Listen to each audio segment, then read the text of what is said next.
एक परिभाषा जो मुझे बहुत अच्छी लगती है और सही लगती है कि इतिहास वही है जो इतिहासकार हमें बताता है। इतिहासकार कभी अनजाने में और कभी जानबूझकर और कभी किसी दबाव में एक पक्षीय इतिहास बताता है। कुछ भाग अतीत का सामने लाता है, कुछ छिपा जाता है। छिपाया हुआ हिस्सा गुमनाम सा अतीत के अंधकार में गुम हो जाता है। दशाब्दियां बीत जाती हैं, शताब्दियां बीत जाती हैं, लोग उस अतीत को जान ही नहीं पाते। कुछ थोड़े बहुत जो जानते थे उनकी आवाज नकार खाने में टूटी की बनकर गुम हो जाती है। शक्तिशाली लोग राजनीतिक दृष्टि से महत्वपूर्ण पदों पर आसीन राजा महाराजा अपनी प्रतिष्ठा बनाने के लिए इतिहास लिखवाते रहे हैं। ये तो एक सर्वज्ञात तथ्य है। इसलिए इतिहास के कई पहलू अज्ञात रह गए, कई वास्तविक नायक अनजाने रह गए, कईयों के कद बढ़ा चढ़ाकर प्रस्तुत किए गए और कईयों को सामने ही नहीं लाया गया। इसलिए इतिहास का पुनर्लेखन आवश्यक होता है, उसे बार बार लिखने की जरूरत पड़ती है। इतिहासकारों द्वारा भारतीय राष्ट्रीय आंदोलन के संबंध में वैचारिक विभिन्नता रही है। वस्तुतः भारत का स्वाधीनता आंदोलन 20वीं शताब्दी के विश्व के सबसे महत्वपूर्ण आंदोलनों में से एक रहा है। विभिन्न विचारधाराओं के, विभिन्न वर्गों के, विभिन्न धर्म और संप्रदायों के करोड़ों लोगों को इस आंदोलन ने राजनीतिक रूप से सक्रिय रखा और 100 वर्षों तक सक्रिय रखा। तत्कालीन विश्व के सर्वाधिक शक्तिशाली औपनिवेशिक सत्ता और साम्राज्य के विरुद्ध संघर्ष में इस आंदोलन ने सफलता भी हासिल की। राष्ट्रीय हित को सामने रखकर व्यापक आंदोलन कैसे चलाया जा सकता है, समय समय पर विचारधाराओं के अनुसार कार्यविधि को कैसे परिवर्तित किया जाना चाहिए, उद्देश्य वही है, नेतृत्व बदलते हैं, पूर्ण सॉवरेनिटी चेंज होती रहती है, भावना वही है, स्वरूप बदलता सा लगता है।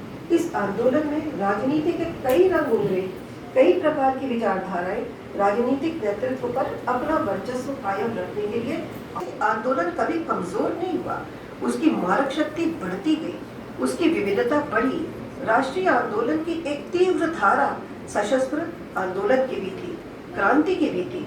भारतीय राष्ट्रीय आंदोलन एक महासागर है जिसमें अनेक नदियां आके गिरती हैं, अलग अलग स्थानों से, विभिन्न प्रकार की, विभिन्न स्वभाव की, एक ही उद्देश्य लिए। उनके रास्ते भिन्न भिन्न थे, कहीं कहीं टकराव भी था, पर मिलते सब एक ही महासागर में थे। इतिहासकारों के द्वारा राष्ट्रीय आंदोलन के इतिहास लेखन में भी वैचारिक मतभेद है। साम्राज्यवादी इतिहासकार इसकी मौलिकता को ही आत्मसात नहीं करते। वे यही नहीं मानते कि भारत एक राष्ट्र था या राष्ट्र बनने की प्रक्रिया में था। उनके अनुसार भारत विभिन्न जातियों, समुदायों, धर्मों, अलग अलग हितों का समुच्चय मात्र था, जिसे राष्ट्र की अवधारणा में ही समाहित नहीं किया जा सकता। ये उनकी पश्चिमी अवधारणा है। उनके अनुसार यहाँ लोगों की पहचान उनके धर्म, जाति, आस्था, बोलियों, समुदायों से थी, जैसे हिंदू, मुसलमान, गैर ब्राह्मण, अस्पृश्य और उच्च जाति, निम्न जाति आदि। ये समूहगत विभाजन सदियों से चला आ रहा है और इसीलिए उनका कहना था यहाँ जाति धर्म आधारित राजनीति ही संभव है, वही इसके मूल में है। राष्ट्रवाद तो केवल ऊपरी आवरण मात्र है, ऊपर से ये भले ही संगठित दिखे, अंदर से जाति, समुदाय और धर्म में विभाजित है। इस कैम्ब्रिज स्कूल के हिस्टोरियन अनिल सील ने इमर्जेंस ऑफ इंडियन नेशनलिज्म में तो भारतीय राष्ट्रवाद को पूरी तरह से अस्वीकार किया। उनका कहना था, उन्हीं के शब्दों में, दूर से देखने पर जो राजनीतिक संघर्ष जान पड़ता है, उसका नजदीक से निरीक्षण करने पर प्रायः पता चलता है कि ये अपने पुराने समुदाय की स्थिति की रक्षा कर रहे हैं या उसकी स्थिति को सुधार रहे हैं। आगे अनिल सील यह भी कहते हैं कि इसी वजह से अर्थात विभाजित होने के कारण भारतीय राष्ट्रवाद को यूरोपीय अथवा चीन, जापान और मुस्लिम देशों के राष्ट्रवाद से तुलना नहीं की जाती, ये उससे बिल्कुल भिन्न है। ऐसे ही विचार अन्य साम्राज्यवादी और केम्ब्रिज इतिहासकारों ने दिए। स्वाभाविक था, वे अपने हितों की रक्षा कर रहे थे, साम्राज्यवाद को जस्टिफाई कर रहे थे, परंतु इसमें लेश मात्र भी सत्य, तथ्य और तार्किकता नहीं है, जो इतिहास का पहला लक्षण होना चाहिए। यदि भारतीय राष्ट्रीय आंदोलन ब्रिटिश साम्राज्य के विरुद्ध भारतीय जनता के हितों का प्रतिनिधित्व नहीं करता था, तो सीधा सा हमारा सवाल ये उठता है कि फिर वह किसका प्रतिनिधित्व करता था। और फिर हमारा ये आंदोलन राष्ट्रीय जन आंदोलन नहीं था, तो विभिन्न धर्मावलंबी क्रांतिकारी वंदे मातरम का उद्घोष कर फांसी के फंदे को चूम कर गले लगाने वाले, भारत के विभिन्न क्षेत्रों में आजादी के दीवाने ये देश भर, भारत के बाहर विदेशों में क्रांति की ज्वाला प्रज्वलित कर रखे हुए ये अमेरिका, जर्मनी, इंग्लैंड में बैठे क्रांतिकारी आंदोलन को संचालित करने वाले और काला पानी की खतरनाक सजा भोगते, अंडमान के सेलुलर जेल में अमानवीय कष्टों को सहते क्रांतिकारी, आजाद हिंद फौज के वीर सेनानी और गांधीवादी जन आंदोलन दूर दशाब्दियों तक चलाने वाले ये सत्याग्रही क्यों लड़ रहे थे? क्या अपने जाति धर्म हितों के लिए, या भारत माता के लिए, भारत राष्ट्र के लिए? क्या ब्रिटेन का सूरत ऐसे ही अस्त हो गया भारत में? क्या अंग्रेज शासक क्रूरता और लूट का सोच करते करते क्या उनका मन कर गया था और उन्होंने तय कर लिया कि अब भारत से चले जाना चाहिए? और भारतीय राष्ट्रीय आंदोलन का इतिहास अपने आप ही स्वयं सिद्ध है और इस पर क्रांतिकारियों के, शहीदों के, जालियांवाला बाग के हत्याकांड के, गांधीवादी जन आंदोलन के, भारत के विभाजन की त्रासदी के खून के छींटे हैं। भारतीय राष्ट्रीय आंदोलन का इतिहास स्पष्टता इस बात की पुष्टि करता है कि यह आंदोलन एक राष्ट्र द्वारा एक साम्राज्यवादी शोषक देश के विरुद्ध एक महासंग्राम था। दूसरा महत्वपूर्ण दृष्टिकोण राष्ट्रवादी देखता है। उपनिवेशवादी युग में भारत में बढ़ती राष्ट्रवादी भावना को प्रेरणा देने के लिए, उसे चैनलाइज करने के लिए और साम्राज्यवादी केम्ब्रिज हिस्टोरियंस के प्रतिक्रिया स्वरूप यह लेखन हुआ था। भारत के आर्थिक शोषण की ओर सरदिनशा रुचि वाचक दादा भाई नौरोजी ने सबसे पहले ध्यान खींचा और poverty and un-British rule in India लिखकर आर.सी. दत्त ने इकोनॉमिक हिस्ट्री ऑफ इंडिया इसी पृष्ठभूमि पर लिखी। लाला लाजपत राय, सुरेंद्रनाथ बनर्जी, A.C. मजूमदार, ताराचंद पट्टाभी, सीतारमैया जैसे सक्रिय राजनीति से जुड़े लोगों ने राष्ट्रीय आंदोलन का इतिहास राष्ट्रीय आंदोलन के दौरान लिखा। इसी कड़ी में सावरकर की लिखी 1857 the Indian war of independence बहुत महत्वपूर्ण पुस्तक थी, जिसमें उन्होंने सर्वप्रथम 1857 आजादी के बाद B.R. नंदा, विशेश्वर प्रसाद, अमरीश त्रिपाठी, मनमथ नाथ, विक्रम चंद्रा, A.R. देसाई, सुमित सरकार आदि ने राष्ट्रीय आंदोलन का इतिहास लिखा और उपनिवेशवाद के शोषण और उसके विरुद्ध भारतीय स्वतंत्रता संघर्ष को, भारतीय जनता की जागरूकता और भारतीय राष्ट्रवाद के स्वरूप को प्रस्तुत किया। निसंदेह भारतीय राष्ट्रीय कांग्रेस की स्थापना से भारतीय राष्ट्रीय आंदोलन को एक दिशा मिली, पर इसमें अलग अलग समय पर अलग अलग राजनीतिक विचारधारा वाले लोग शामिल रहे। संविधानवादी नरम विचारधारा के, उग्रवादी समाजवादी विचारधारा के, वामपंथी भी और महात्मा गांधी के प्रवेश के पश्चात उनके अहिंसावादी नेतृत्व दिखाया। यह राष्ट्रीय आंदोलन की एक बहुत महत्वपूर्ण धारा अवश्य थी, परंतु एकमात्र धारा नहीं थी। इसकी स्थापना के पूर्व भी, इसके समकालीन भी क्रांतिकारी आंदोलन, किसान और जनजातीय आंदोलन होते रहे, जो जन जागृति के परिचायक है और राष्ट्रवाद का सीधा संकेत देते हैं। भारत के बाहर विदेशों में भारतीय क्रांतिकारियों द्वारा संचालित गदर पार्टी का आंदोलन, भारत में होम रूल, आजाद हिंद फौज और रॉयल इंडियन नेवी का विद्रोह, ये सभी राष्ट्रीय आंदोलन के महत्वपूर्ण धाराएं हैं और इनसे जुड़े नायक, कुछ जाने और कुछ अनजाने, वो महानायक हैं जिन्हें हमें कभी नहीं भुलाना चाहिए, क्योंकि हम आजाद भारत में उन्हीं के बलिदान के कारण आज स्वतंत्र हवा में सांस ले रहे हैं। हम स्वतंत्र हैं उन्हीं की शहादत के कारण। किंतु आजादी के बाद जब भारतीय राष्ट्रीय आंदोलन का इतिहास लिखा गया तो वह एक पक्षीय ही था। कांग्रेस का इतिहास भारतीय राष्ट्रीय आंदोलन में कांग्रेस की भूमिका को केंद्र में रखकर विपिन चंद्रा ने history of Indian national movement, उसके पहले ताराचंद ने history of freedom movement in India, Sumit सरकार ने मॉडर्न इंडिया, इरफान हबीब ने 2 खंडों में the national movement, origin and early phase of Indian national movement, the struggle of freedom, D.L. Grover ने आधुनिक भारत और आधुनिक भारत का इतिहास और विरासत, शेखर बंदोपाध्याय ने प्लासी टू इंडिपेंडेंस राष्ट्र, रामचंद्र गुहा ने Patriots and Partisans, makers of modern India, ये भी गुहा की किताबें, ये सभी 1960 से 2015 और 18 के बीच की लिखी हुई कुछ महत्वपूर्ण राष्ट्रीय आंदोलन और उससे जुड़े महत्वपूर्ण पहलुओं पर लिखी हुई किताबें हैं। इस सभी में कांग्रेस के उदारवादी उग्रवादी युग का इतिहास बहुत सूक्ष्म है। यही वजह है कि आर्थिक राष्ट्रवाद की विचारधारा दिनशा वाचा, दादा भाई नौरोजी, सुरेंद्रनाथ बनर्जी, CY चित्तामणि, श्रीनिवास शास्त्री, तेज बहादुर सप्रू, जयकर, विपिन चंद्र पाल आदि को लोग उतना नहीं जानते और न ही उनका कंट्रीब्यूशन मालूम है। इतिहास लेखन की यह एक बहुत बड़ी कमी है, यह एक पक्षीय इतिहास। भारतीय राष्ट्रीय कांग्रेस के समानांतर क्रांतिकारी आंदोलन चल रहा था। मनमथ गुप्त द्वारा लिखित क्रांतिकारी आंदोलन का इतिहास 1938 में सर्वप्रथम प्रकाशित हुआ और तुरंत संस्कृति कर दी गई। उसकी प्रतियां सारी पुलिस ने जगा दी।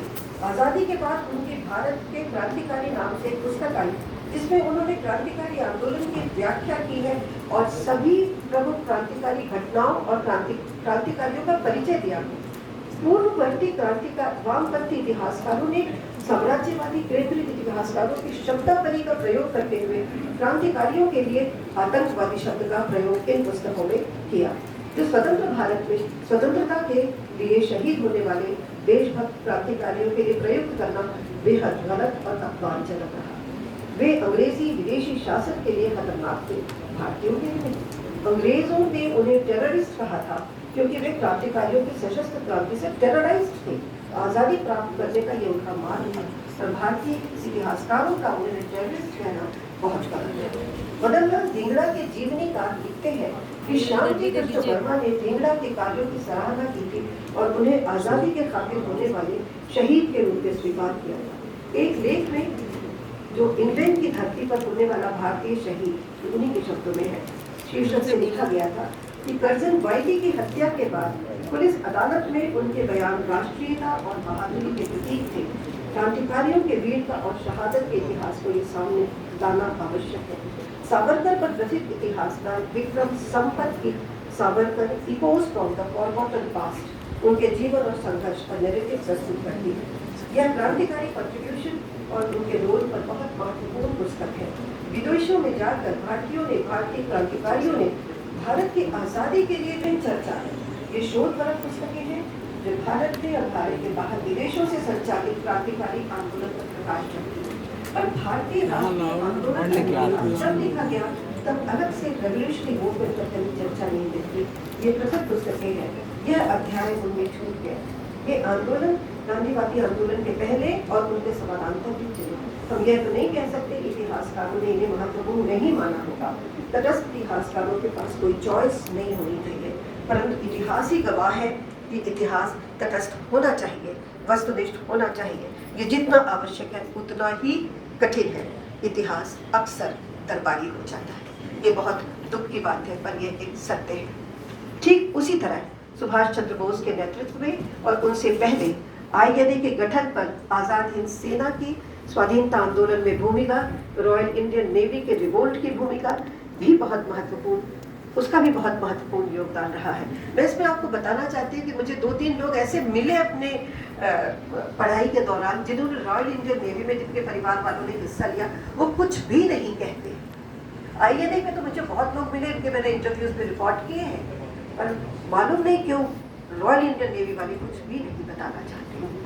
तो मुझसे बहुत रिक्वेस्ट करी पर उन्होंने कुछ भी नहीं बताना चाहा। उनकी भूमिका महत्वपूर्ण है, उनका योगदान महत्वपूर्ण है, पर आज़ादी के पश्चात इतिहासकारों के जो सुभाष चंद्र बोस के लिए एक बहुत अनफॉर्चुनेट, मैं 1984 से नेताजी रिसर्च ब्यूरो कई बार गई हूँ और वहाँ नेताजी के ऊपर मैंने एक चीज़ देखी, जितने पहले के इतिहासकार हैं सब विदेशी हैं। ह्यूज टॉय की the springing tiger, Shishir Kumar Bose की Netaji and Indian freedom movement, Mihir Bose ये भी उनके परिवार के थे। The lost hero biography of Subhash Chandra Bose, Abid Hasan ये उनके साथी थे, Abid Hasan Safrani, the man from Nepal, RP Singh की आज़ाद हिंद फौज, जॉन थिवी की the struggle in East Asia, इस तरह की काफ़ी सारी किताबें बोस के ऊपर लिखी गई हैं, सुभाष चंद्र बोस और INA के ऊपर। लेकिन स्वाधीनता आंदोलन के साथ उनको जोड़कर उनके कंट्रीब्यूशन को पाठ्य पुस्तकों में और लिखा नेशनल मूवमेंट की बुक्स पर उनके ऊपर चैप्टर्स नहीं है और न ही सिलेबस और टेक्स्ट बुक में कहीं उनके बारे में मिला। इसलिए ही राष्ट्रीय आंदोलन के ऊपर जब पुनर्लेखन की आवश्यकता को हमने महसूस की। इसके अलावा एक और पक्ष है राष्ट्रीय आंदोलन का। राष्ट्रीय आंदोलन के इतिहास लेखन लेकिन तभी पूरा हो सकता है जब क्षेत्रीय स्तर पर शोध करके भारत के क्षेत्रीय इतिहास में उसको लाया जाए। भारत जैसे विशाल देश में इतिहास, पूरा राष्ट्रीय आंदोलन का इतिहास लिखना असंभव है। इसलिए क्षेत्रीय इतिहास लेखन में बहुत ही आवश्यकता है, पर वो उतना ही कठिन है जितना आवश्यक है। क्षेत्रीय इतिहास लेखन के लिए कहा जाता है कि जितना आवश्यक है उतना ही कठिन है, क्योंकि हमें अपने पूर्वाग्रहों और क्षेत्रवाद को परे रखकर वस्तुनिष्ठ इतिहास लिखना जरूरी है। तभी इतिहास के उन अनछुए पहलुओं को, अनजान नायकों को अतीत के पन्नों से निकालकर हम इतिहास की पुस्तकों तक ला सकते हैं। उनके द्वारा किए हुए कार्यों को वर्तमान पीढ़ी के समक्ष प्रस्तुत कर सकेंगे। यही वजह है कि आज विश्वविद्यालयों में क्षेत्रीय इतिहास पर शोध और अध्यापन को तरजीह दी जाएगी। मैं आपको एक चीज की तरफ ध्यान देना चाहती हूँ। बिपिन चंद्रा की बहुत प्रसिद्ध किताब है, आप सबने पढ़ी होगी, नेशनल मूवमेंट इन भारतीय राष्ट्रीय आंदोलन का इतिहास। कभी उसमें देखा? उसमें मध्य प्रांत नहीं है। उसके ऊपर हम लोगों ने, मैंने व्यक्तिगत तौर पर उनसे भी बात की थी, क्योंकि अपने रिसर्च के दौरान वो मुझे मिला करते थे और बाद में भी मिले। उनका कहना था कि मध्य प्रांत में कुछ हुआ ही नहीं, और मेरी उनसे बहुत लंबी बहस हुई थी। हमने कहा नागपुर भूल रहे हैं, सारे महत्वपूर्ण अधिवेशन नागपुर में हो रहे थे, पर हम उसको महत्वपूर्ण नहीं मानते। और तभी मैंने बहुत सोच के रखा था कि मध्य प्रांत के ऊपर सिर्फ बेकर की किताब है जो उस समय में महत्वपूर्ण आती थी, बाकी कोई नहीं थी। मैं बीड़ा ठान के रखा था कि सर को याद होगा कि छत्तीसगढ़ रायपुर में जब हुआ था अधिवेशन, उसमें हम लोगों ने बहुत सारे पेपर्स उसमें लिखे थे। अनफॉर्चुनेटली उसकी सिर्फ जर्नल में आया, कोई पुस्तक उस समय में भी नहीं आई, पर उसके बाद बहुत सारी चीजें मध्य प्रांत के ऊपर छपती चली गई। तो राष्ट्रीय स्तर पर वो मध्य प्रांत को, छत्तीसगढ़ को कुछ नहीं मानते, मध्य प्रदेश को कुछ नहीं मानते। हर अधिवेशन में उनसे वो बोलते थे ये बहुत पिछड़ा हुआ है मध्य प्रदेश।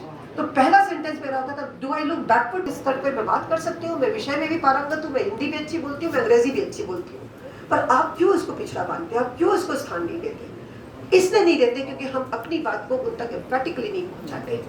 हमको अपने स्तर पर अपनी बात को जब तक उन तक पहुँचाएंगे नहीं, तब तक वो नहीं मानेंगे। और उसके बाद ही क्षेत्रीय स्तर पर ये सारी चीजें आई और हमारा स्थान वहाँ पर महत्वपूर्ण माना जाने लगा।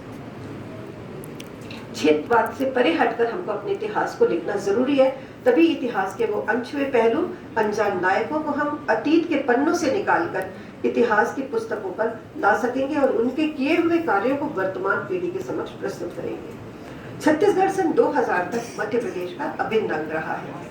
स्वाधीनता आंदोलन के दौरान ये मध्य प्रांत का हिस्सा था। राष्ट्रीय आंदोलन में मध्य प्रांत की बहुत महत्वपूर्ण भूमिका रही है। छत्तीसगढ़ आदिवासी बहुल्य क्षेत्र है।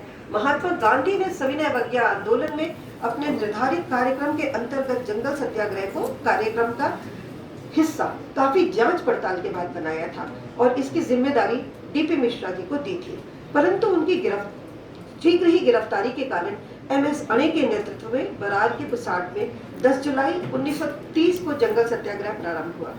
हिंदी भाषी मध्य प्रांत में दीपचंद गोदी के नेतृत्व में बैतूल में यह प्रारंभ हुआ और आंदोलनकारियों को जंगल कानून का उल्लंघन करने के कारण कुछ उन्होंने वहां जाकर घास काटी थी। इसके अपराध में उन्हें गोदी और आंदोलनकारियों को 1 वर्ष का सश्रम कारावास का दंड दिया गया।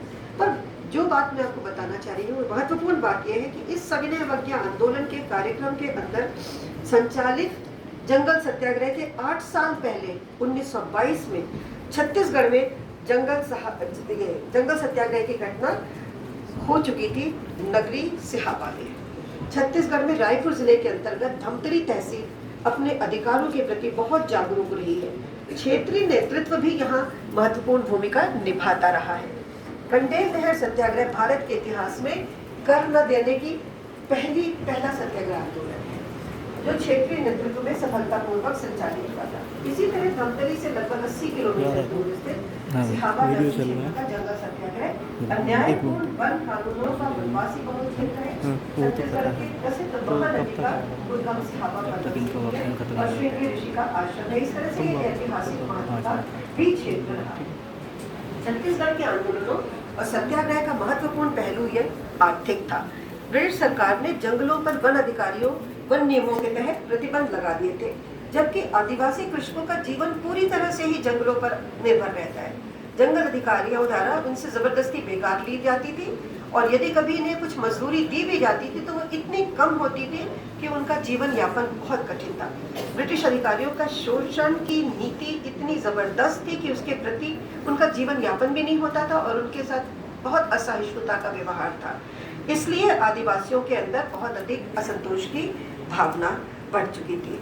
आदिवासी यदि अपना कृषि का विस्तार करने के लिए जंगल में थोड़ी बहुत कटाई करते थे या निस्तारी के लिए लकड़ी ले जाते थे या जलाऊ पत्ते लेके जाते थे, गोंद या महुआ ले जाते थे, तो उनको बहुत न्यायिक कार्रवाई उनके ऊपर की जाती थी। इसी असंतोष का फायदा उठाया वहाँ के कुछ लोकल लोग थे और उन्होंने दिसंबर 1921 में इस स्थानीय नेतृत्व में जंगल सत्याग्रह का काम शुरू किया।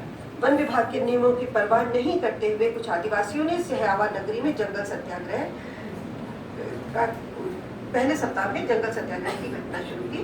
सत्याग्रह की सूचना उन्होंने वन विभाग के स्थानीय अधिकारियों को दी और पुलिस विभाग, जिला मजिस्ट्रेट को ये सूचना देने के बाद, धमतरी तहसील के सारे अधिकारियों को सूचना देने के बाद उन्होंने ये कार्य किया।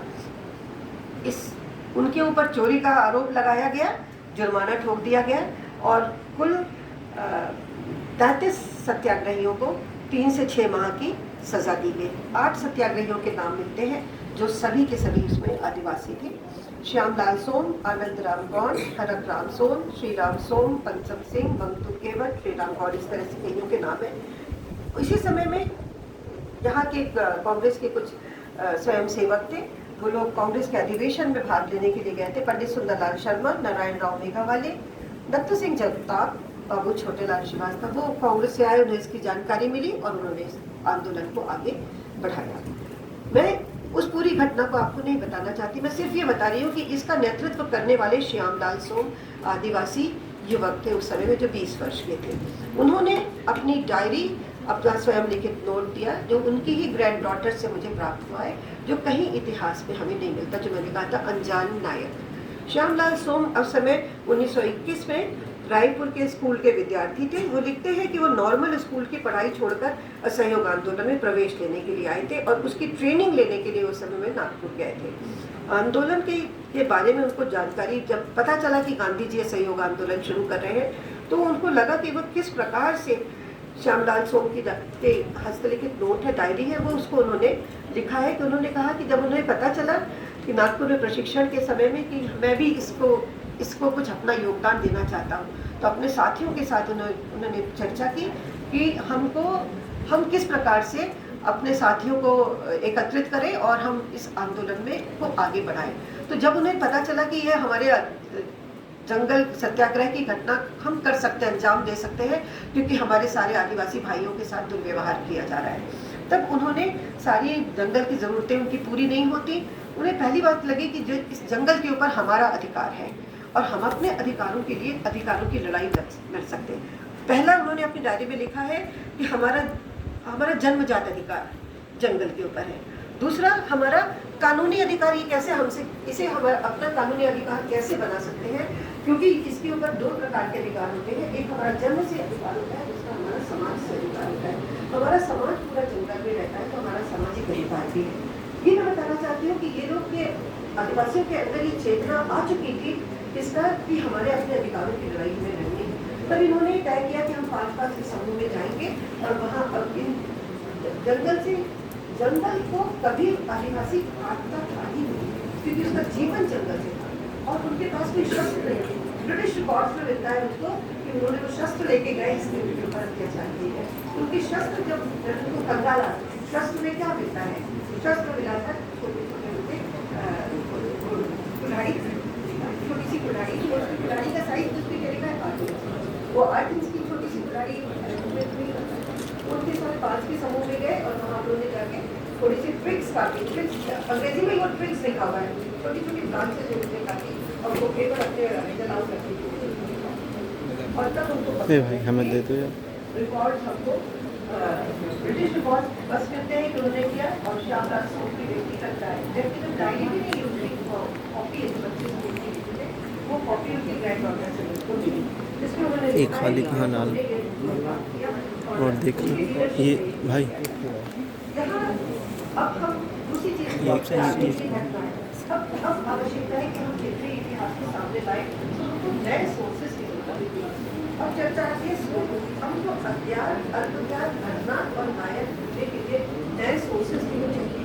हम केवल ब्रिटिश रिकॉर्ड्स को, आर्काइवल रिकॉर्ड्स को अगर मानेंगे तो हम कभी अपने क्षेत्रीय नायकों को नहीं ढूंढ पाएंगे।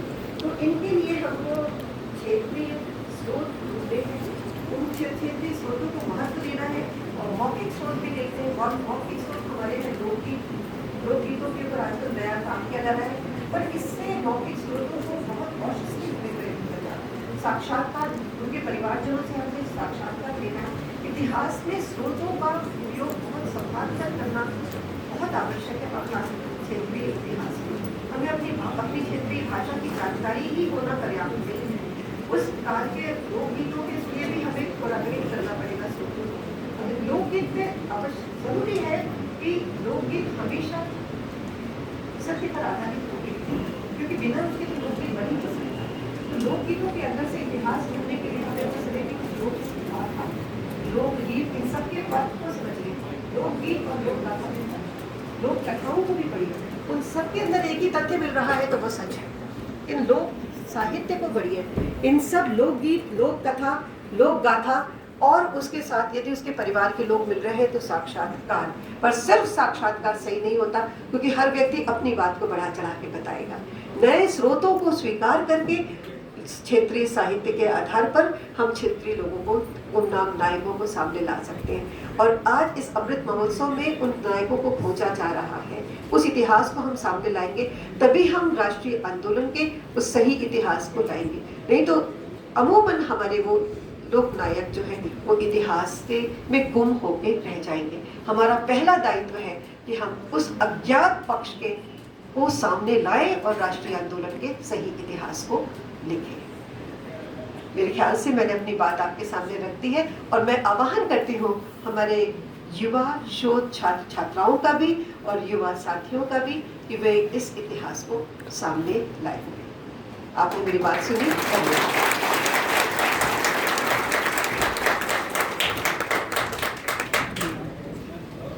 Thank you so much, ma'am. And your lecture has truly enlightened our mind and edified us a lot more. I can certainly say that your valuable words are like a breath of fresh air in this momentous event. Let's have a huge round of applause for ma'am again.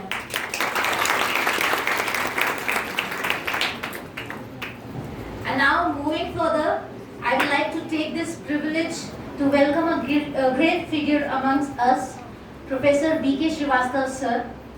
I would like to tell you all that sir is a great teacher, a philosopher, a great historian as well.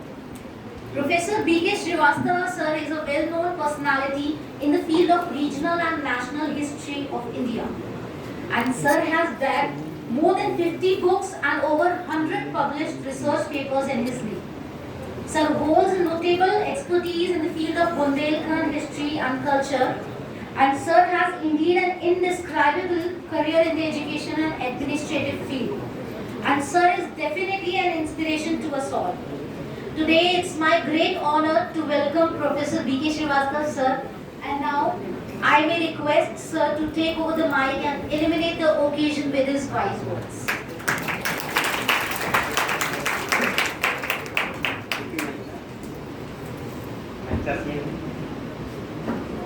Professor प्रति madam आज जो कि को आवश्यक काम था, उन्होंने कल वो रात को 9 बजे यहाँ पर आई हैं, तो ये हमारे लिए बड़ी खुशी की बात है कि वो आ गई, क्योंकि आज 2-3 काम थे।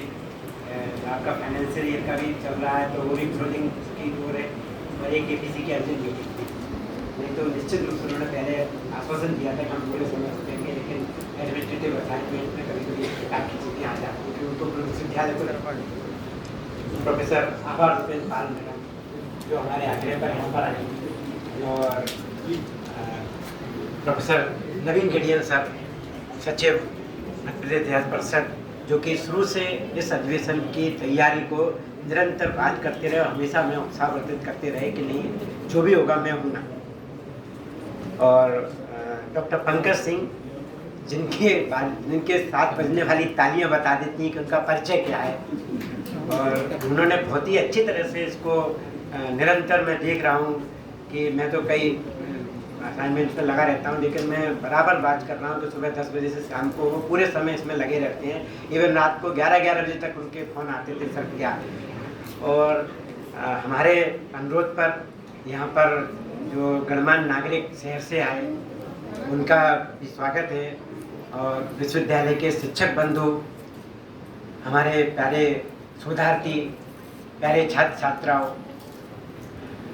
ये जो मध्य प्रदेश इतिहास परिषद का अधिवेशन है, इसमें जो मध्य प्रदेश पर फोकस करके भारतीय स्वाधीनता आंदोलन की बात की गई है, तो हम हमारे विश्वविद्यालय के संस्थापक डॉक्टर हरि सिंह गौर से ही बात करें, आरंभ करें उनकी बात से कि जब आपने देखा होगा असहयोग आंदोलन तुरंत में वापस ले लिया गया था, और असहयोग आंदोलन वापस लेने के बाद स्वराज पार्टी की स्थापना हुई थी ताकि विधानसभा में पहुंचकर सरकार का विरोध किया जाए। और उस समय इलेक्शन हुए थे। पहले हरि सिंह गौर साहब कांग्रेस के साथ थे, फिर उन्होंने अपनी डेमोक्रेटिक पार्टी का गठन किया था, और कई पार्टी उस समय थी। तो इलेक्शन की जो घटनाक्रम पर हम बात करना चाहेंगे कि ये बड़ा अद्भुत क्षण था कि डॉक्टर हरि सिंह गौर के प्रचार के लिए जब वो खड़े हुए तो उनको जिताने के लिए जो आने वाले व्यक्ति थे वो थे महामना पंडित मदन मोहन मालवीय। तो आप देखिए कि दो विश्वविद्यालयों के संस्थापक एक साथ एक मंच पर एकत्रित हैं। पंडित मदन मोहन मालवीय ने पूरा एड़ी से चोटी का जोर लगाया कि जीत इनकी हो, और इनके विरोध में जो खड़े होने वाले थे वो थे राजनीतिक के चाणक्य पंडित द्वारका प्रसाद मिश्र, और उनको जिताने के लिए, बैक करने के लिए जो व्यक्ति यहाँ पर आए थे वो थे पंडित मोतीलाल नेहरू। तो आप देखिए कि एक तरफ हरि सिंह गौर और उनका साथ दे रहे थे पंडित मदन मोहन मालवीय, और दूसरी तरफ हमारे पंडित द्वारका प्रसाद मिश्र का साथ देने के लिए पंडित मोतीलाल नेहरू आए हुए थे। तो आप सोच सकते हैं कि कितना अद्भुत क्षण रहा होगा। और डॉक्टर हरि सिंह गौर ने विधानसभा के माध्यम से कई कानून पास कर पाए, जिन पर डॉक्टर पंकज सिंह विस्तार से बात कर चुके हैं। ये विश्वविद्यालय स्थापित हुआ डॉक्टर गौर के प्रयासों से, और डॉक्टर गौर के बाद यहाँ पर जो वाइस चांसलर आए वो थे प्रोफेसर आर.पी. त्रिपाठी, और ये हमारे विश्वविद्यालय के लिए और खासकर इतिहास विभाग के लिए बड़ा सुखद क्षण था कि वो एक रिनाउंड रिसर्चर थे। नेशनलिस्ट स्कूल ऑफ थॉट उन्होंने दिया था, इलाहाबाद स्कूल के फाउंडर थे, और उन्होंने यहाँ पर आकर जो सबसे महत्वपूर्ण कार्य किया कि डॉक्टर गौर अच्छे अच्छे शिक्षकों को लाए थे, विद्वानों को लाए थे, लेकिन इन्होंने उनको रिसर्च की ओर मोटिवेट किया। इन्होंने कहा कि नहीं, विश्वविद्यालय है तो इसमें रिसर्च पर फोकस होना चाहिए, और उन्होंने जितने भी टीचर्स थे उनसे कहा कि नहीं जाइए, मैं आपको भेज रहा हूँ, आप रिसर्च करके आइए। तो रिसर्च पर फोकस किया गया, और ये मैं गर्व के साथ इस बात को कहता हूँ कि आज हमारा जो विश्वविद्यालय का जो सभागार जहाँ पर हम एकत्रित हैं, जवाहरलाल नेहरू लाइब्रेरी, इस लाइब्रेरी में इतिहास की पुरानी से पुरानी पुस्तकें उपलब्ध हैं। मैं नेशनल लाइब्रेरी कलकत्ता भी गया था और कई जगह में गया, लेकिन जो पुस्तकें कहीं पर अवेलेबल नहीं है वो हमारे विश्वविद्यालय की लाइब्रेरी में है, और यह जो कार्य करने का श्रेय जाता है आर.पी. त्रिपाठी सर को, क्योंकि उनके कारण यहाँ पर प्राचीन से प्राचीन किताबें आपको मिल जाएंगी। जो ओरिजिनल मध्यकालीन के सोर्स, मध्यकालीन भारतीय इतिहास के स्रोत हैं, वो यहाँ पर रखे हुए हैं। एलियट डाउसन के पूरे वॉल्यूम्स रखे हुए हैं, जितने भी मूल ग्रंथ थे वो यहाँ पर रखे हुए हैं। तो रिसर्चर को हमें जो सबसे बड़ा लाभ यहाँ पर होता है इतिहास में, मध्यकालीन भारतीय इतिहास में अगर काम करना, तो यहाँ पर पूरे सोर्सेज रखी हुई हैं। और उनकी जो महत्वपूर्ण दो किताबें थी, some aspect of Muslim empire, some aspect of Muslim administration and rise and fall of Mughal empire. तो ये रिनाउंड पुस्तकें और बहुत ही सरल भाषा में अंग्रेजी में लिखी गई पुस्तकें, जिनका अनुवाद भी आ गया है। और उसके बाद जो वाइस चांसलर बने थे वो बने थे पंडित द्वारका प्रसाद मिश्र। और पंडित द्वारका प्रसाद मिश्र अगर मध्य प्रदेश पर हम काम कर रहे हैं तो उनकी जो किताबें हैं, मध्य प्रदेश का स्वाधीनता आंदोलन और मेरा जिया हुआ युग, ये दोनों की दोनों किताबें आज अवेलेबल हैं। और इनमें मध्य प्रदेश के इतिहास पर अगर कोई भी शोधार्थी काम कर रहा है तो ऐसा हो ही नहीं सकता कि इन दोनों किताबों को वो ना देखे। और पंडित द्वारका प्रसाद मिश्र इस विश्वविद्यालय को सागर से जबलपुर ले जाना चाहते थे। उनकी पूरी इच्छा थी, उन्होंने पूरे प्रयास किए थे कि यह विश्वविद्यालय जबलपुर में बने। और आप देखिए धर्म संकट पंडित रविशंकर शुक्ल का, वो उस समय मुख्यमंत्री थे, और उनके राइट हैंड थे डॉक्टर हरि सिंह गौर और लेफ्ट हैंड थे पंडित द्वारका प्रसाद मिश्र, और इनके बीच में सामंजस्य उनको बनाना पड़ता था। और जिस प्रकार अगर हमारे जो डॉक्टर हरि सिंह गौर थे वो बड़े मितव्ययी थे, मतलब इवन जब वो वाइस चांसलर बने तो अपने जो खानसामा को तीलियां दे दिया करते थे और उनसे कह दिया करते थे, जो ब्लेड रहता था टोपा इसका ब्लेड से वो शेविंग करते थे और उस ब्लेड को 1 2 3 4 5 6 7 8 लिख देते थे, 4 एक तरफ 4 दूसरी तरफ, और उस ब्लेड को बीच में से तोड़ के खानसामा को दे देते थे और कहते थे कि एक माचिस की तीली को आधी करिए इस ब्लेड से, और मैं 8 दिन बाद ये देखूंगा कि आपने 8 से ज्यादा तीलियां खरीदी, 4 तीलियों में आपके 8 दिन चलना है। तो आप सोचिए अगर वो विश्वविद्यालय स्थापित नहीं करते तो उनको महाकंजूस कहा जाता था, लेकिन आप देखिए उन्होंने विश्वविद्यालय स्थापित करके अपनी 2 करोड़ की संपत्ति दान करके एक ऐसा काम कर दिया कि आज वो महाबली कर्ण, महादानी कर्ण बलि उनके श्रेणी में आ गए और उनको महादानी कहा। और पंडित द्वारका प्रसाद मिश्र अगर इस यूनिवर्सिटी के वाइस चांसलर नहीं बनते तो इस विश्वविद्यालय के लोग उनको खलनायक के रूप में जानते, क्योंकि उन्होंने विश्वविद्यालय को जबलपुर ले जाने का भरसक प्रयास किया था।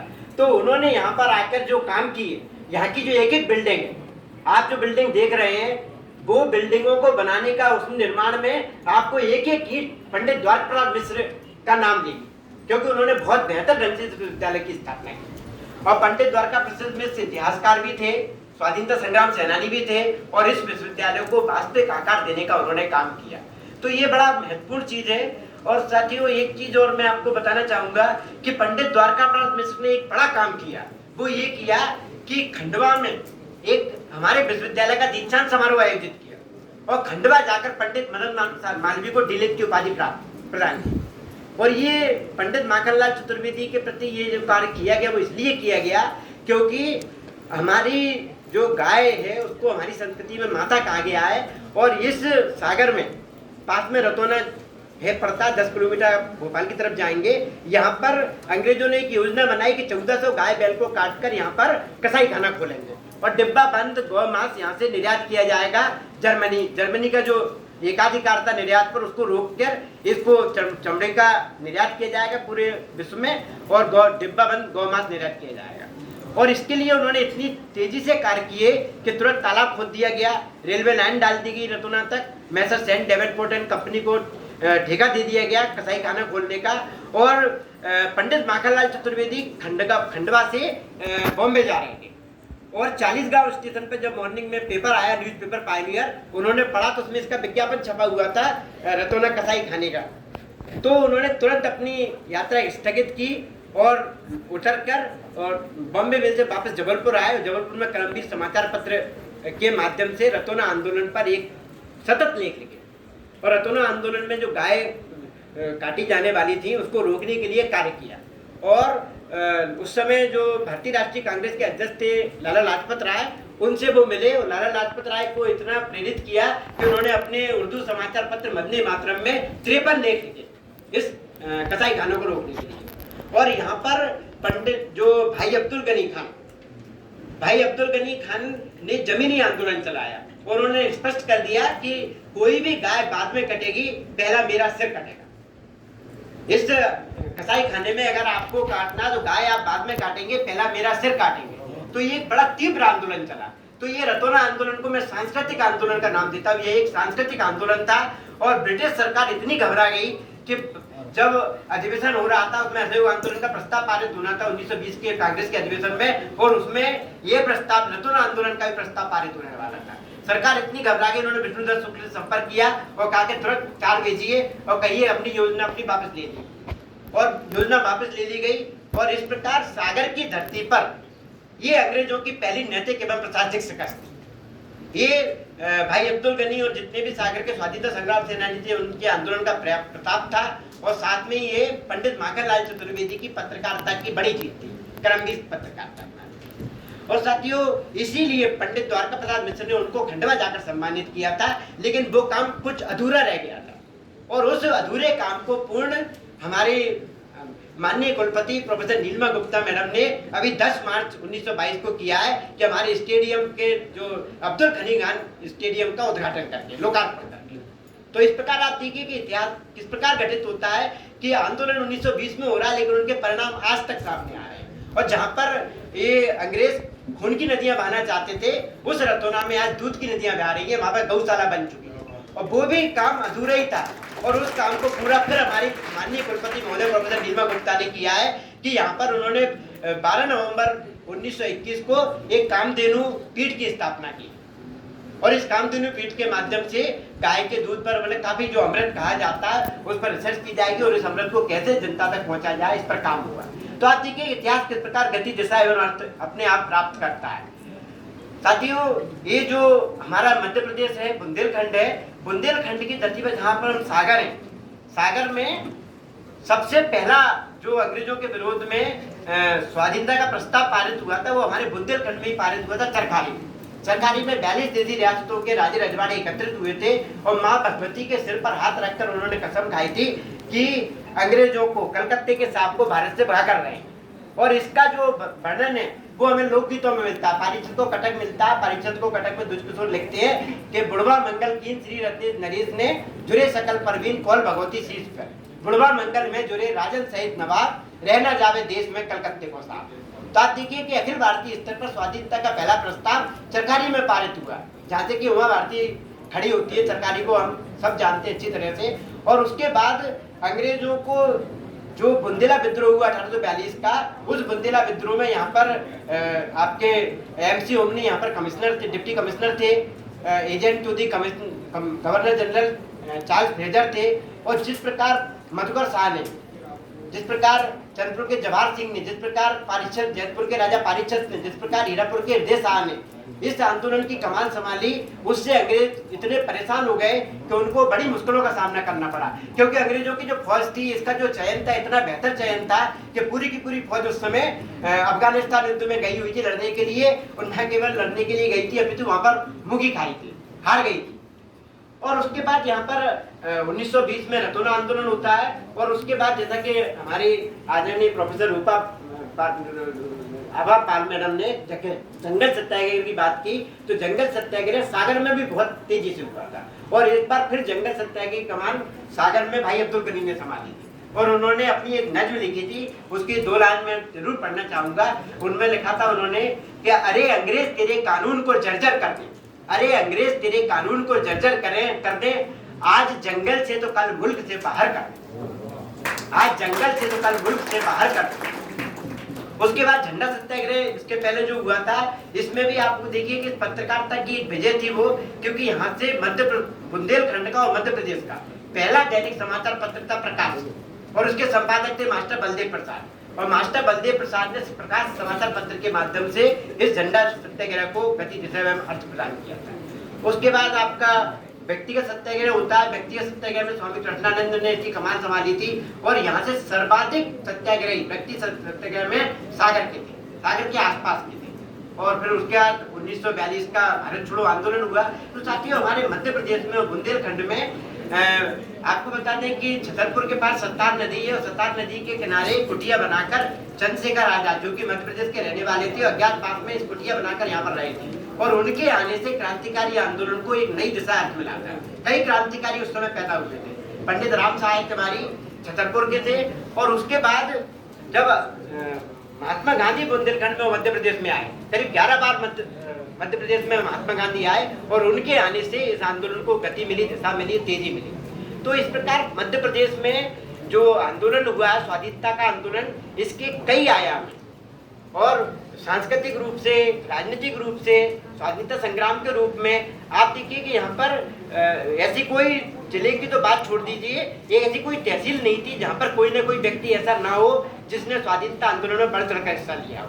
तो अनसंग हीरोज की जो बात की जा रही है, तो गवर्नमेंट पूरा प्रयास कर रही है, और हम भी पूरा सहयोग कर रहे हैं कि जितने भी अनसंग हीरोज हैं वो सामने आए। तो यहाँ पर जितने भी लोग बैठे हैं, बहुत से पेपर इस पे आएंगे, और मैं आपसे एक बार फिर अनुरोध करता हूँ कि शोधार्थी हैं, शिक्षक हैं, जो भी अनसंग हीरोज हैं उनके बारे में 1 पेज 2 पेज जो भी आप लिखेंगे निश्चित रूप से भेजिए। और जो आपकी कल्चर मिनिस्ट्री है वो पूरा काम कर रही है, मध्य प्रदेश उत्तर प्रदेश का दायित्व मुझे दिया गया है, तो आप मेरे पास भेजेंगे तो निश्चित रूप से उसको आपके नाम से वो प्रकाशित किया जाएगा। तो ऑथेंटिक सोर्स के साथ भेजें, और निश्चित रूप से ये हमारा जो मध्य प्रदेश इतिहास परिषद का अधिवेशन है, मुझे पूरी आशा है कि ये सफल होगा।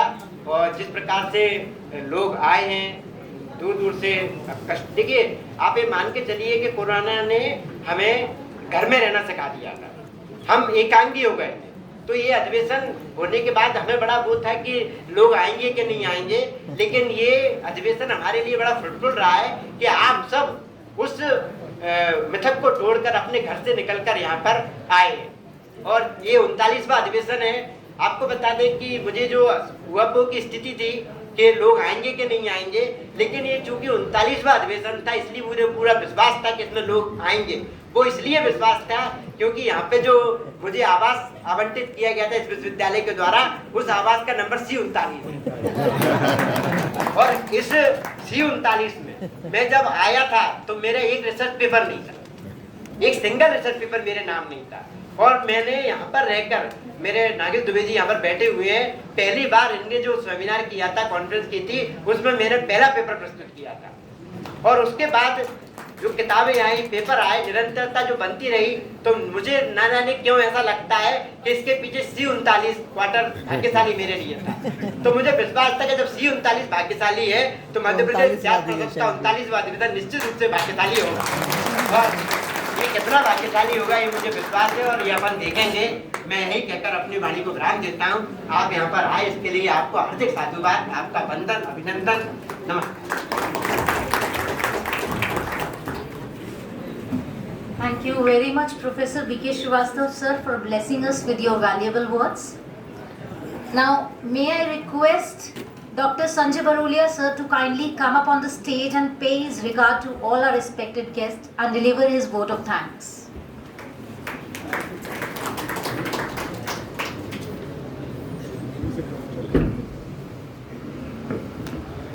Thank you Manjula.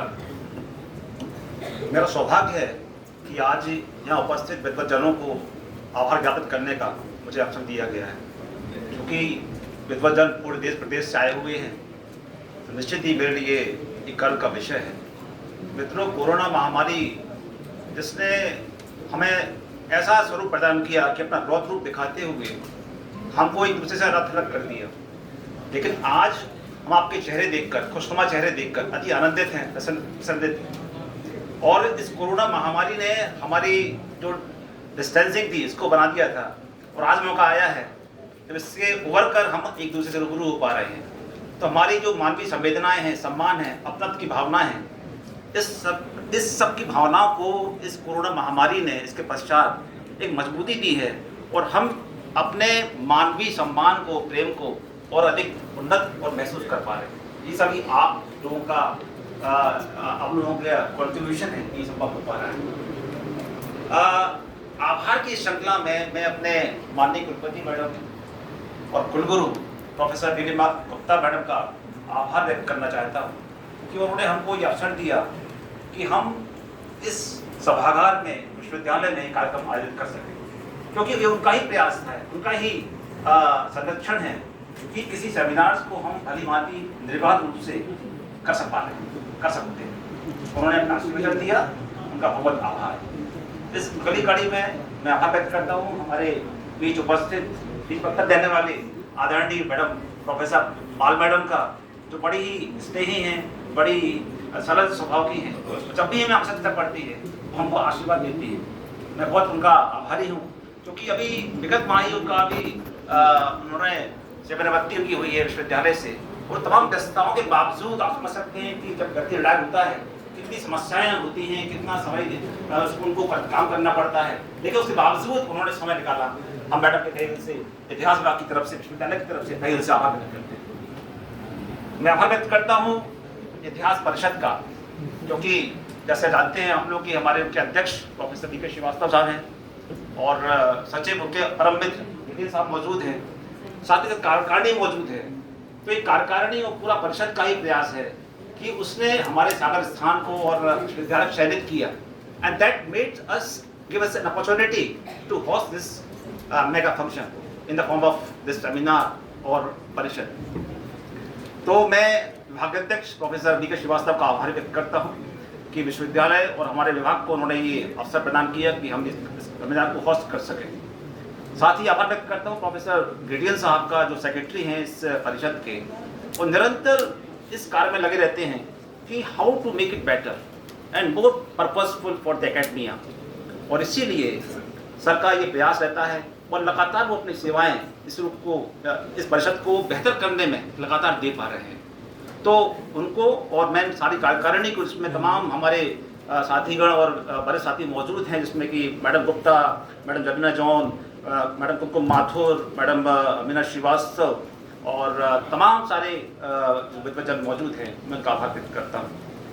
साथ ही मैं आभारी हूँ हमारे विश्वविद्यालय के शिक्षक गणों का, और मैं देख पा रहा हूँ काफ़ी सारे शिक्षक मौजूद हैं यहाँ पर, जिन्होंने अपनी उपस्थिति से इस कार्यक्रम की शोभा बढ़ाई है, जिसमें मैं समझता हूँ कि डॉक्टर शशि सिंह जी, डॉक्टर मरसैनिया और एंशिएंट हिस्ट्री के विभाग अध्यक्ष professor Nagesh Dubey sir, doctor Surendra Yadav ji, राजनीति विज्ञान की अध्यक्षा प्रोफेसर मैडम मौजूद हैं, और डॉक्टर अरविंद जी मौजूद हैं, तमाम लोग मौजूद हैं। मैं सबका आभार व्यक्त करता हूं कि आपकी उपस्थिति से निश्चित रूप से इस कार्यक्रम की शोभा बढ़ी है। मैं आभारी हूं हमारे सागर शहर के गणमान्य नागरिकों का, जिन्होंने बढ़ चढ़कर इस कार्यक्रम में अपना उपस्थिति दी है, उस कार्यक्रम को फ्रूटफुल करने में, सफल बनाने में 4 चांद लगाए हैं। तो साथ ही मैं आभारी हूँ हमारे विश्वविद्यालय के तमाम अधिकारियों का और ग्रंथालय के अधिकारियों का, कर्मचारियों का, कि उनका ही प्रयास था कि हम इस सभागार में ये कार्यक्रम आयोजित कर पाए। मैं धन्यवाद देता हूँ हमारे विद्यार्थियों का, शोधार्थियों का, जिनका प्रयास यहाँ रंग लाया। और जैसा जानते हैं कि हमारे जो लोकल सेक्रेटरी हैं डॉक्टर पंकज जी, ये उन्हीं के ही मेहनत का प्रतिफल है कि आज हम यहाँ ये सेमिनार्स को, इस परिषद को होस्ट कर पा रहे हैं। शोधार्थियों की बात करें तो शोधार्थियों और हमारे विद्यार्थी लगातार 1 महीने से इस काम में संलग्न हैं, और ये उनका ही मेहनत का प्रतिफल है कि इतनी बेहतर और संयोजित सेमिनार को, इस अधिवेशन को हम कर पा रहे हैं। हमारे विद्यार्थी BA first semester, second, third, fourth, fifth, six semester के सारे विद्यार्थी लगभग यहाँ मौजूद हैं।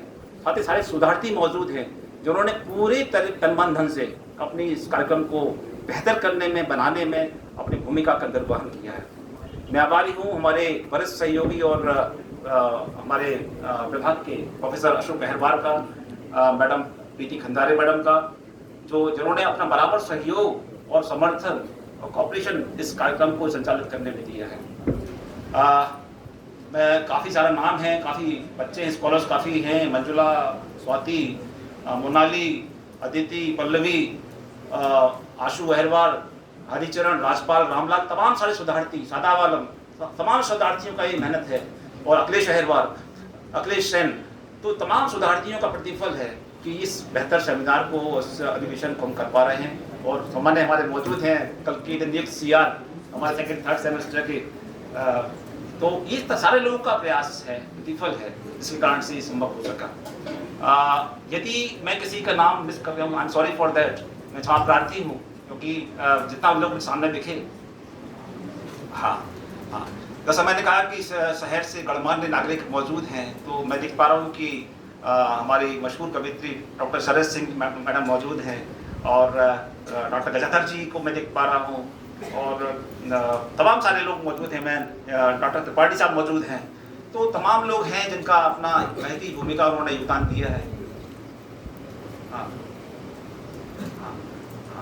डॉक्टर पंकज तिवारी सर जो EMRC डायरेक्टर हैं और गेस्ट हाउस प्रभारी हैं, ये उनका ही समर्थन, उनका ही स्नेह मिला कि गेस्ट हाउस को हम व्यवस्थित कर पाए, क्योंकि इतनी बड़े हुजूम को व्यवस्था देने में ये एक बड़ा ही महत्वपूर्ण भूमिका है, और उनका ही स्नेह था कि हम गेस्ट हाउस में इतने कमरों को आयोजित कर सके। So thank you sir for that. और यदि परोक्ष रूप से या प्रत्यक्ष रूप से मैं किसी का नाम मिस कर गया हूँ, तो हम क्षमा प्रार्थी हूँ उसके लिए। हाँ, एनसीआर डिस्ट्रिक्ट के स्कॉलर्स भी यहाँ मौजूद हैं, क्योंकि इतिहास ऐसा कहा गया कि प्राचीन के बगैर आधुनिक अधूरा है, तो ये साथ है चोली दामन का, ये हमेशा रहेगा, हमेशा तक इतिहास है, ये साथ हमेशा रहेगा, और अर्थात भी रहेगा। तो ये जो है ये रहेगा, और उनका भी मैं आभार व्यक्त करता हूँ। और कोई नाम मुझसे मिस हो गया, मैं क्षमा प्रार्थी हूँ। तो अंत में मंजुला को भी कुशल संचालन के लिए मैं आभार व्यक्त करता हूँ। और चंद बात मैं आपसे एक 2 लाइन के बारे में कहना चाहता हूँ कि आप सभी यहाँ पधारे, हमारे हौसलों को मानो पंख लग गए। Thank you for that. Thank you all of you. Thank you so much, Dr. Sanjay Barulia sir, for your humble and kind word of thanks. So here we reach the end of the inaugural session of 39th Madhya Pradesh Itihas Parishad, and as I said earlier also, I would like to take the luxury of this mic and end this session on a very positive note by expressing few lines of a poem, and I'll make a special mention that these lines are for those who are teachers, motivators and much more to their students. And here it goes, and माफ कीजिएगा अगर कुछ गलती हो जाए तो।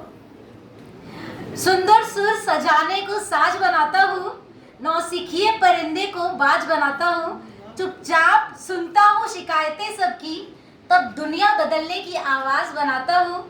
समंदर तो परखता है हौसले कश्तियों के, और मैं डूबती कश्तियों को जहाज बनाता हूँ।